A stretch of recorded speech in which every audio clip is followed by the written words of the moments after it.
Good afternoon. It's 4:05,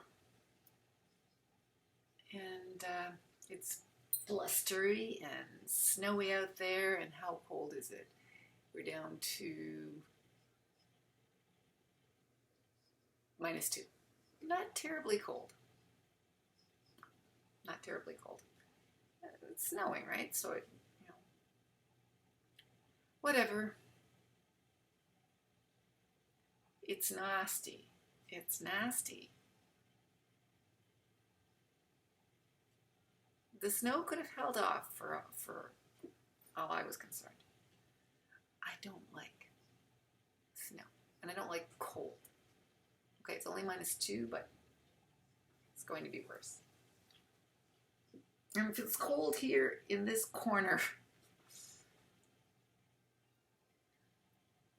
So we went to visit my dad at the home, and that was incredibly depressing. Not that I am depressed, but it was a depressing atmosphere. My mom had already left, maybe 5 minutes before we got there, so we must have passed her on the road. And it wasn't pleasant when we drove in. When she drove in, an hour or so earlier, it must have been fine, because then it was just raining. But by the time we got there, it was starting to snow. There was a lot of wind. It was blustery. It was unpleasant already then. So we knew that the drive home for her would not be nice. She knew that already. She had already headed out, which is surprising because she usually doesn't do wise things like that.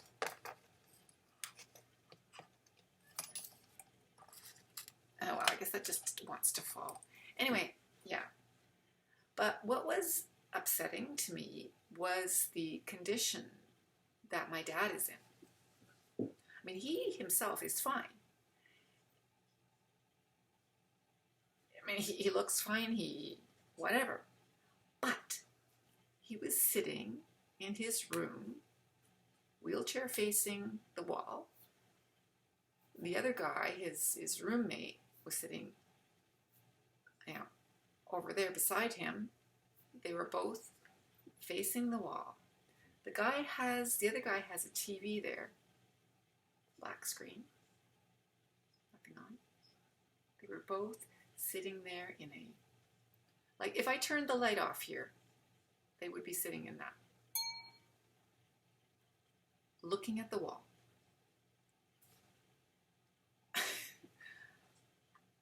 That is depressing.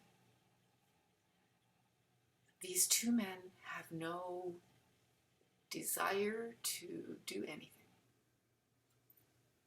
They could be, trundling around like the other residents, somewhat active, somewhat involved.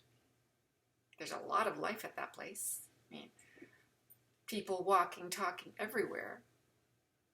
TV's on in the, common room. These two guys are sitting there like this, staring at the wall. Holy smokes. Talk about bad life choices. My dad, when he retired, and then they traveled for a number of years, and he was involved. But he was never active, okay? He did what was necessary, did all sorts of work, but he never kept active. And so one thing led to another, and health problems encroached, and he ends up with heart problems and then with a stroke and not able to move, and then no desire to move. If you're coming to this house, buddy, think twice about it, because I don't want to talk to you really, really don't come to my house. Don't knock on my door. Walk the other way. Wise choice.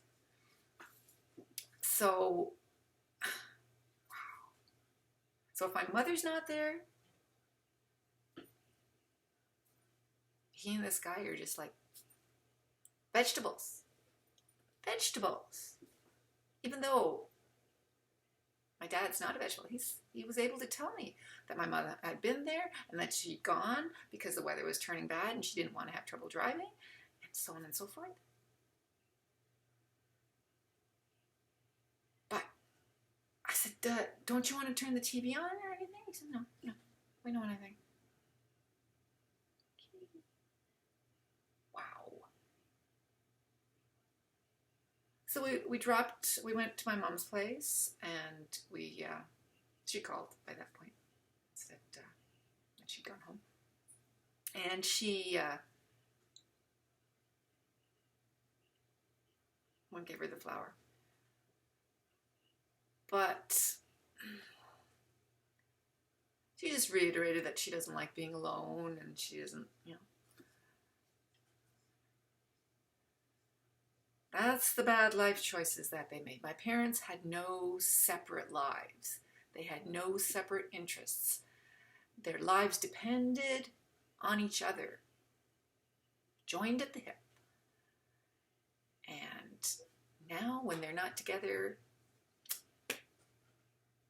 they can't live alone. I don't think my dad wants to live anymore because of his inability to move. Not that he's ever been an imaginative person. Never.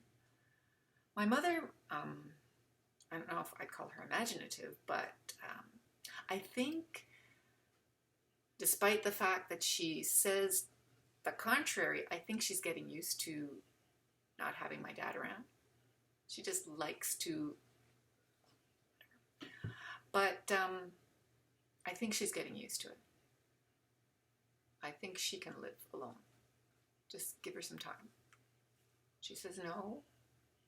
I think she may grow to get used to it. I don't know, maybe that sounds callous. I think I'm a callous person.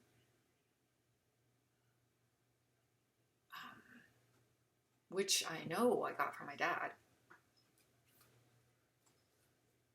But, yeah.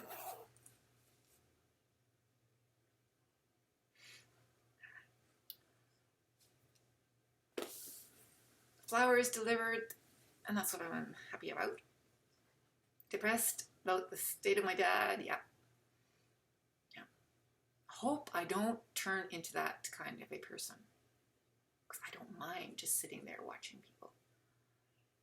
But staring at a wall, I can't see myself doing that. I can understand not reading because you can't see well enough or whatever. But he was reading not too long before he was reading up until his stroke. So that must be something that has changed due to the stroke. So there must be other things that happened due to the stroke that changed his losing the will to live. I can understand. It's not that hard. But, I'm not in that state. I don't understand. I don't understand. Hope I never get there. Anyway, ta for now. I've got to finish my work. I am not done my work. See ya.